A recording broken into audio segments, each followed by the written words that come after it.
Okay, B forms 5 అని చెప్తున్నాం, ఆ ఫార్మ్స్ 3 అని ఈ రెండింటి గురించి చెప్తున్నాం. ఇప్పుడు చెప్పుకోబోయే ఫార్మ్స్ డూ ఫార్మ్స్. డూ యొక్క రూపాలు కూడా డూ యొక్క రూపాలు కూడా 3 ఉన్నాయి. ఈ మొత్తం 11 ఫార్మ్స్ అయిన తర్వాత మిగిలేవి 19, మనం చెప్పుకోవాల్సిన 19 నుంచి 11 అయితే 8 ఫార్మ్స్ ఉన్నాయి. ఇవే షెల్ ఫార్మ్స్. ఇవి ఏ ఫార్మ్స్ అంటే షెల్ ఫార్మ్స్ ఉన్నాయి. సో డూ ఫార్మ్స్ గురించి మనం డిస్కస్ చేసుకుంటే do, does, did. Do, does, did. దీనికి సంబంధించి కూడా మనం V1, V2, V3 తీసుకుంటే V1 లో డూ వస్తూ అలానే డస్ వస్తుంది. V2 లో డిడ్ వస్తుంది. అలానే V3 గా ఏమొస్తుంది? డిడ్డే వస్తుందా, ఇంకా వేరే ఏమైనా వస్తుందా అంటే మీకు ఆల్రెడీ గుర్తుకొచ్చింటుంది, కొద్దిమంది చెప్పేసి ఉంటారు. ఏమొస్తుంది? డన్. V4 ఏమొస్తుందంటే base form of the root form root form వరకు ఇన్ ఫామ్ కలిపితే వచ్చేదే V4. ఇక్కడ 2 కానీ 3 కానీ ఉన్నప్పుడు బేస్ ఫామ్ వరకు తెలియాలన్నాను. ఆ బేస్ ఫామ్ వరకు ఇక్కడ ఏంటంటే డూ. ఈ డూకి ఇన్ ఫామ్ కలిపితే ఏమవుతుందంటే డూయింగ్ అవుతుంది. డూకి ఇన్ ఫామ్ కలపడం వల్ల ఏమవుతుంది? డూయింగ్ అవుతుంది. సో డూ, డస్ V1 అయితే V2 డిడ్ అవుతుంది, V3 డన్ అవుతుంది, V4 డూయింగ్ అవుతుంది. ఇక్కడ ఇలానే ఇందాక నేర్చుకున్నట్టుగానే వీటికి సంబంధించి కూడా, ఈ మూడికి సంబంధించి కూడా తెలుసుకోవడం ఇంపార్టెంట్. ఈ మూడికి గురించి కూడా మనం తెలుసుకోబోతున్నాం. Root capital continues. Do, does. ఇక్కడ డూ, డస్ విషయానికి వస్తే ఇవి ప్రెసెంట్ టెన్స్ లో నేర్చుకుంటాం. ఇది ఏ టెన్స్ లో నేర్చుకుంటాం అంటే ఏ వాడతామంటే నేర్చుకోవడం వాడటం ప్రెసెంట్ టెన్స్ లో వాడతాం. డూ, డస్ ఏ టెన్స్ లో వాడతామంటే ప్రెసెంట్ టెన్స్ లో వాడతాం. డిడ్ విషయానికి వచ్చినప్పుడు ఏ టెన్స్ లో వాడతామంటే పాస్ట్ టెన్స్ లో వాడతాం. డిడ్ విషయానికి వచ్చేటప్పుడు డిడ్ ఎక్కడ ఏ టెన్స్ లో డిడ్ ఎక్కడైనా చూసామంటే ఆ వాక్యం పాస్ట్ టెన్స్ అని తెలుసుకోవాలి.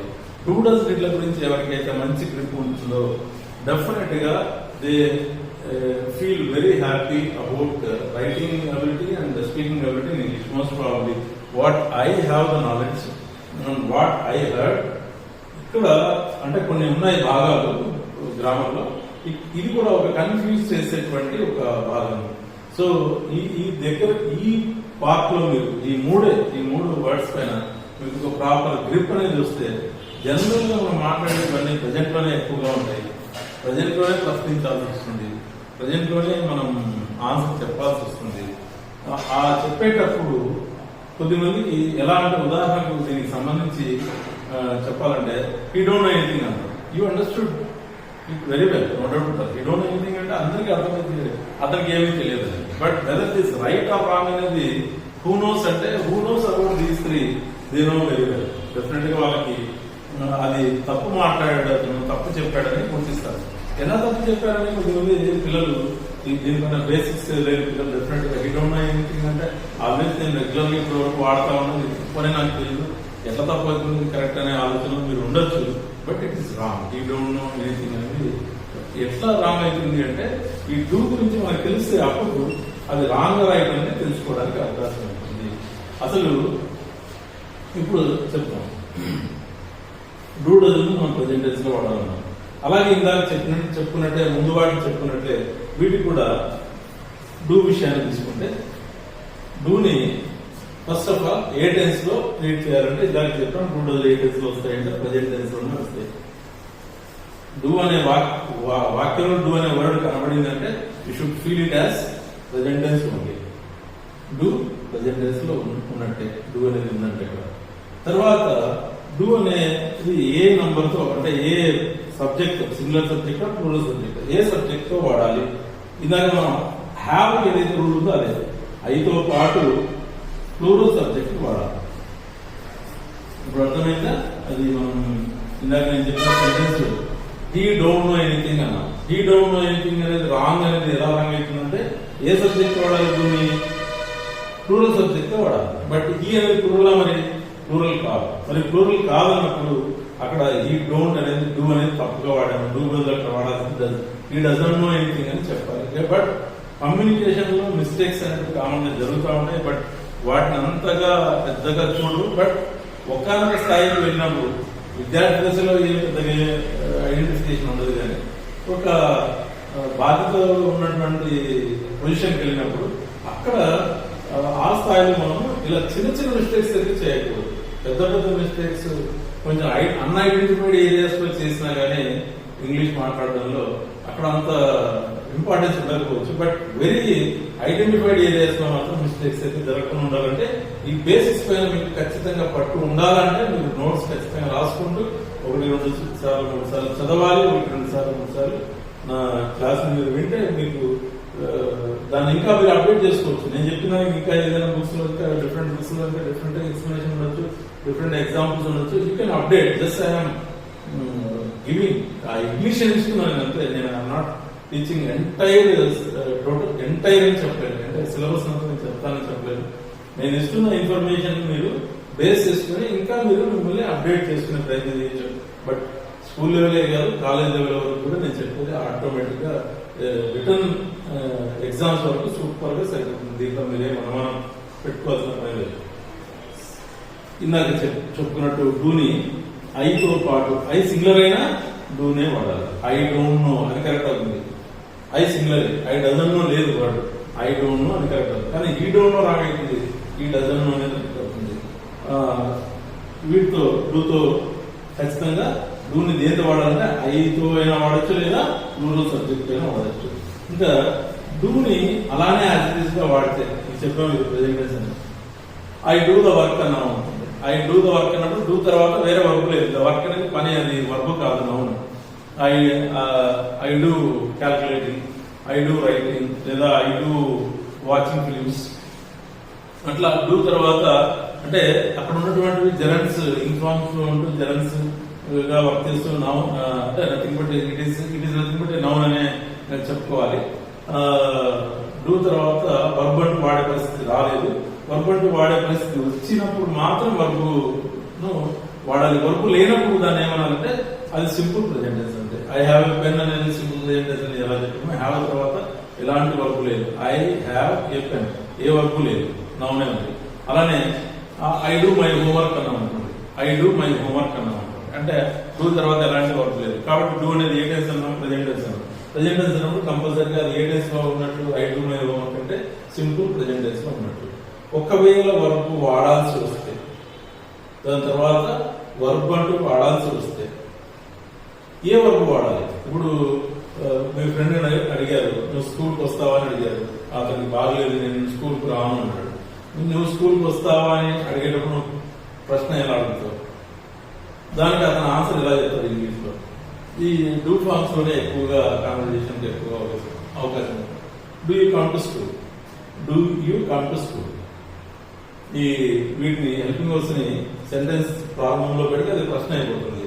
Do you come to school. అతనికి బాగలేదు కాబట్టి నేను రానన్నాడు. ఏం చెప్పాలి? ఐ డోంట్ చెప్పేసి స్టాప్ చేసినా పర్లేదు. ఐ డోంట్ అంటే ఇంకా నేను రాను అన్నట్లే అర్థం వస్తుంది. కానీ తర్వాత నేను రాను అనే పదానికి సంబంధించి గమనం వాడాలంటే కదా ఐ డోంట్ కమ్ టు స్కూలా, ఐ డోంట్ కేమ్ టు స్కూలా ఏం వాడాలంటే ఖచ్చితంగా దీని తర్వాత ఆల్వేస్ ఎప్పుడు కూడా V1 వాడాలి. I don't come to school, I don't come to school today because my ఏదో ఒక కారణం చెప్పి చేయొచ్చు. సో డూని ఇక్కడ మీరు బాగా గుర్తుపెట్టుకోవాలి. డూని ప్రెజెంట్ టెన్స్ లో వాడతాం, డూని ఐతో పాటు డూ సబ్జెక్ట్ తో వాడతాం. అలానే డూ తర్వాత వర్బ్ అంటూ వాడాల్సి వస్తే ఖచ్చితంగా అది ఏం వాడాలంటే always it should given only. Do ఉంది వాక్యం అంటే always it should be present tense only, వేరే ఏం లేదు. ఖచ్చితంగా అది ప్రెజెంట్ టెన్సే అవుతుంది. ప్రెజెంట్ టెన్స్ లోనే ఉంటాము, వేరే వాడము. అలానే డస్ విషయానికి వస్తే డస్ విషయానికి వస్తే ఇది ఏ సబ్జెక్ట్ తో వాడాలి, ఎలాంటి సబ్జెక్ట్ తో వాడాలి? అసలు డూకి ఈఎస్ యాడ్ చేసి తర్వాత డస్ అయ్యింది. ఎలా ఈఎస్ యాడ్ అయింది అని కాదు. ఇప్పుడు ప్రీవియస్ క్లాస్ లో చెప్పుకున్నట్టు ఈ గోస్ టు మార్కెట్, ఇది కరెక్ట్ అన్నా, ఇది కరెక్టే గో. ఒకవేళ ఈ గో టు మార్కెట్ అంటే తప్ప. ఈ గోస్ ఎలా వచ్చింది అంటే చెప్పాను, గో అనేది మాత్రమే తీసుకుంటే ఇది V1 అవుతుంది. ఇది కేవలం V1 అవుతుంది, డైరెక్ట్ V1 అవుతుంది. V1 all V1s will be used with plural subjects only అని కూడా చెప్పాను. ఇది మీరు నోట్ చేసుకోవాలి. నేను చెప్పే మాటలు కూడా అన్ని నేను చెప్తున్నటువంటి వాటిని మీకు ఎక్కడైనా రాసుకోవాలనిపించినప్పుడు పాస్ ఇచ్చి ఆ మాటను రాసుకోవచ్చు. All V1s must be used with plural subjects only directly అని చెప్పాను. ప్లూరల్ సబ్జెక్ట్స్ మాత్రం డైరెక్ట్ గా వాడచ్చు. దీన్ని సింగులర్ గా వాడాలంటే ఖచ్చితంగా ఎస్ గానీ గుర్తొస్తుందా, ఈఎస్ గానీ ఐఈఎస్ గానీ కలపాలి అని చెప్పాను. గుర్తొచ్చిందా? వీటిలో ఏదో ఒకటి కలపాలి. ఎస్ ఎప్పుడు కలపాలంటే ఈఎస్ ఐఈఎస్ ఎప్పుడైతే రాదు అప్పుడు మాత్రం ఎస్ కలుపుతాం. అంటే ఈఎస్ కు ఐఈఎస్ కు రూల్ ఉంది. ఎస్ అయితే ఆ రెండు కనప్పుడు ఎస్ అనేది కలుపుతాం. ఈఎస్ ఏం రూల్ ఉందంటే ఇంకా మనం డీప్ గా దాంట్లోకి వెళ్ళాలి. దానికి వెళ్లే ముందర ఓ అని సిహెచ్ అని ఎస్ అని ఎస్హెచ్ అని ఇలా ఉన్నాయి. ఓతో అంటామండి. ఓతో ఏదైతే వర్బు ఎండ్ అయి ఉంటుందో ఓతో ఎండ్ అయినటువంటి వర్బుని లేదా ఇంకా నేను ఇందాక చెప్పిన అక్షరాలు ఉన్నాయి కదా వాటితో ఎండైన వర్బుల్ని సిహెచ్ కానీ ఎస్హెచ్ కానీ ఎస్ఎస్ కానీ వీటితో ఎండైన ఎక్స్ కానీ వీటితో ఎండైనటువంటి వర్బుల్ని సింగులర్ చేయాలి అన్నప్పుడు దానికి ఈఎస్ కలపాలి. సింగులర్ చేయాలి అన్నప్పుడు ఈఎస్ కలపాలి. సో అలా గో అనే దానికి గో అనేది ఓతో ఎండ్ అయింది కాబట్టి దానికి ఏం కలిపారు? ఇక్కడ ఈఎస్ కలపడం వల్ల అది సింగులర్ అయిపోయింది. దెన్ ఈతో ఈ గోస్ అని వాడడానికి ఒక వే అనేది మనకు ఏర్పడినట్లే. అట్లనే డూ అనే వర్బ్కి డూ అనేది major nothing but root form verb. Do అనేది చెప్పేటప్పుడు చెప్పాను. ఈ డూ అనే దానికి ఇది చెప్పాము ఐతో కానీ టూ సబ్జెక్ట్ కానీ వాడచ్చు. మరి సింగిల్ సబ్జెక్ట్ ఎలా వాడాలంటే ఇక్కడ ఉన్న రూట్ను వాడాలి. డూ అనేది పోతాంతం అయిపోతుంది కాబట్టి దీనికి ఈఎస్ యాడ్ చేస్తే సింగిలర్ అయిపోతుంది. కాబట్టి ఇది ఎలాంటి సబ్జెక్టులతో వాడే అవకాశం ఉందంటే కేవలం సింగులర్ సబ్జెక్ట్స్ తో మాత్రమే వాడాలి. Always you should be use does with singular subjects only. You should not violate the అక్కడ మనం రూల్ ను వైలేట్ చేసేకి లేదు. అలానే ఇంకా దాని ముందుగా డస్ ని ఏ టెన్స్ లో వాడాలి అంటే you should know and remember and memory. Only కేవలం డస్ ఉందంటే ఆ వాక్యం ప్రజెంట్ టెన్స్ లో ఉన్నట్లే. ప్రజెంట్ టెన్స్ లో మాత్రమే డస్ ను వాడతాము. తర్వాత నెక్స్ట్ వచ్చేటప్పటికి డస్ తర్వాత కూడా వర్బ్ ను వాడాలి. డస్ తర్వాత కూడా వర్బ్ ను వాడాలి. ఇప్పుడు నేను చెప్పాను ఈ డోంట్ నో ఎనీథింగ్ అంటే రైట్ అన్నామని, అది కాదు. ఇప్పుడు ఈ డజంట్ నో అనేది రైట్ అని. కానీ డజంట్ తర్వాత ఏం వాడాము? ఈ డజంట్ నో కేనో డబ్ల్యూ అది నో అంటే ఏమో కాదు కేనో డబ్ల్యూ నో అని. ఆ కేనో డబ్ల్యూ నో అనేది ఎన్నో వర్బ్. సో పిల్లలకు నేను ప్రీవియస్ వీడియోలో కూడా చెప్పాను. ఖచ్చితంగా వర్బ్ ప్యాటర్న్స్ మీరు ఖచ్చితంగా తెలుసుకోవాలి, నోట్ చేసుకోవాలి. ఆల్రెడీ నేను వాట్సాప్ లో షేర్ చేస్తున్నాను మీకు. ఆ లిస్ట్ మీరు ఖచ్చితంగా నోట్స్ లో ఒకసారి రాసుకుంటే అదే కాకుండా మీరు ఇంకా బయట కూడా మీరు ఇన్ఫర్మేషన్ సేకరించవచ్చు. ఏదైనా ఒక వర్బ్ అనుకోవాలి, దానికి 4 రూపాయలు ఎలా వస్తాయో డిస్కస్ చేయాలి. రాని రాసుకోవాలి. మీ పర్టికులర్ టీచర్ అడిగి క్లారిఫై చేసుకునే ప్రయత్నం చేసుకోవాలి. ఏదైనా వర్బ్ సరే కట్ అనేది వచ్చిందో కట్ చేయడం కదా కట్ చేయడం దానికి కట్ అనేది ఉంది. సో ఈ కట్ అనే వర్బ్ V1 అనుకుంటే V2 ఏముంది, V3 ఏముంది, V4 ఏముంది. కట్టింగ్ అనేది వస్తుంది. అయితే అది రీడ్ ఉంది. రీడ్ విషయానికి వచ్చినప్పటికి మొత్తం 3 సేమ్ స్పెల్లింగ్స్ అవే ఉంటాయి. READ. Read, red, reading. Read, red, reading. అంటే స్పెల్లింగ్ ఏమో సేమ్, బట్ పలికే విధానంలో మాత్రం డిఫరెన్స్ ఉంది. నేను మొదట రీడ్ అన్నాను, మూడోది రెడ్. ఓవరాల్ గా సింగులర్ సబ్జెక్ట్ ఇక్కడికి వస్తే అంటే అలాగే మీరు వర్క్ ప్యాటర్న్స్ ని కంపల్సరీ తెలుసుకోవడం మీకు ఉపయోగం అవుతుందని చెప్తూ చెప్పే ప్రయత్నం చేశాను. అలానే ఇక్కడ కూడా ఈ డస్ తర్వాత మీరు వర్క్ అంటూ వాడాల్సి వచ్చింది. అదే చెప్పాను. ఈ డజంట్ నో అన్నాను. ఆ కేనో డబ్ల్యూ నో రాయాలన్నా, న్యూ రాయాలన్నా, నోన్ రాయాలన్నా ఏది కరెక్ట్? నోని ఎందుకు కరెక్ట్? కేనో డబ్ల్యూని ఎందుకు కరెక్ట్? కేన్యూ డబ్ల్యూ ఎందుకు రాయకూడదు? లేదా మూడో ఫామ్ అయినటువంటి కేనో డబ్ల్యూఎన్ నోన్ ఎందుకు రాయకూడదు? లేదా నోయింగ్ అనేది ఎందుకు రాయకూడదు? ఈ డజంట్ నోయింగ్ అని ఎందుకు రాయకూడదు అంటే as per the rule the sentence is made. మనం కొన్ని సెంటెన్స్ చూసి వాటిని అలానే గుర్తుపెట్టుకోవడం వల్ల లేదు నేను ఎప్పుడు ఈ వాక్యాన్ని ఇలా చూడలేదు, ఇలానే చూశాను, ఇలానే నేర్చుకున్నాను, ఇదే కరెక్ట్ అని చెప్పొచ్చు మీరు. బట్ దానితో పాటు దానికన్నా మిన్నగా రూల్స్ తెలుసుకుంటే always it will be clear with anything. ఎవరికైనా మీరు డౌట్ క్లారిఫై చేయొచ్చు, మీకు డౌట్ రాకుండా ఉండొచ్చు. సో కంపల్సరీగా డస్ తర్వాత మీరు V1 మాత్రమే వాడాలి. V1 కాకుండా ఇంకా వేరే వాడేకి లేదు. సో డూ డస్ల గురించి ఇలా చెప్తున్నాం. అలానే డిడ్ విషయానికి వచ్చేటప్పటికి డిడ్ ని ఏ టెన్స్ లో వాడాలి? పాస్ట్ టెన్స్ లో వాడాలి. డిడ్ వచ్చిందంటే ఒక వాక్యము డిడ్ కలిగి ఉంది అంటే అది ఏ టెన్స్ లో ఉన్నట్టు అంటే పాస్ట్ టెన్స్ లో ఉన్నట్టు. అలానే డిడ్ తర్వాత ఎలాంటి వర్బును వాడాలి? అలానే డిడ్ని ఏ సబ్జెక్ట్ లో వాడాలి? డిడ్ని ఏ సబ్జెక్ట్ లో వాడాలంటే సింగులర్ సబ్జెక్ట్ లోను డిడ్ వాడచ్చు, అలానే ప్లూరల్ సబ్జెక్ట్ లోను డిడ్ని వాడచ్చు.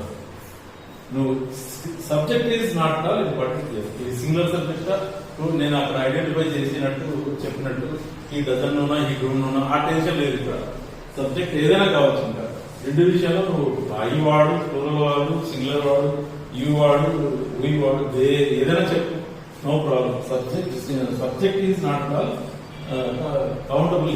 ఏదైనా సబ్జెక్ట్ ఉండొచ్చు, డిడ్ వాడచ్చు. సో డిడ్ ని వాడేటప్పటికి ఆ సెంటెన్స్ పాసెస్ లో ఉంటుందని డిడ్ తో సింగులర్ లేదా ప్లూరల్ సబ్జెక్ట్స్ మనం వాడచ్చని తెలుసుకుంటూ, అలానే డిడ్ తర్వాత వాడాల్సినటువంటి వర్బ్ ఏంటి, డిడ్ తర్వాత వాడాల్సినటువంటి వర్బ్ ఏంటి, ఏ వర్బ్ వాడాలి? V1, V2, V3, V4. ఇప్పుడు నేను నిన్న స్కూల్కి రాలేదు. నేను నిన్న స్కూల్కి రాలేదు అంటేనే ఇప్పుడు come V1, came V2, come V3, V4. మీకు తెలిసింది కమింగ్ అనేది. Come, came, come. ఇది దీని గురించి మనం వాడేటప్పుడు నేను నిన్న స్కూల్కి రాలేదంటే రాలేదు అని చెప్పడానికి నెగిటివ్ కోసం నాట్ తీసుకుంటాను. నాట్ సపోర్ట్ గా do not, does not, did వాడుకుంటే ఒకవేళ పాసెస్ కాబట్టి డిడ్ అని తెచ్చుకుంటాం, అది వస్తుంది. ఆ తర్వాత పాసెన్స్ కదా అని ఏం వాడే ప్రయత్నం చేస్తామంటే రాలేదు కదా చెప్పాలి కదా, కేమే చెప్పాలి కదా, నిన్నటికి జరిగిపోయింది కదా. I did not came to school yesterday.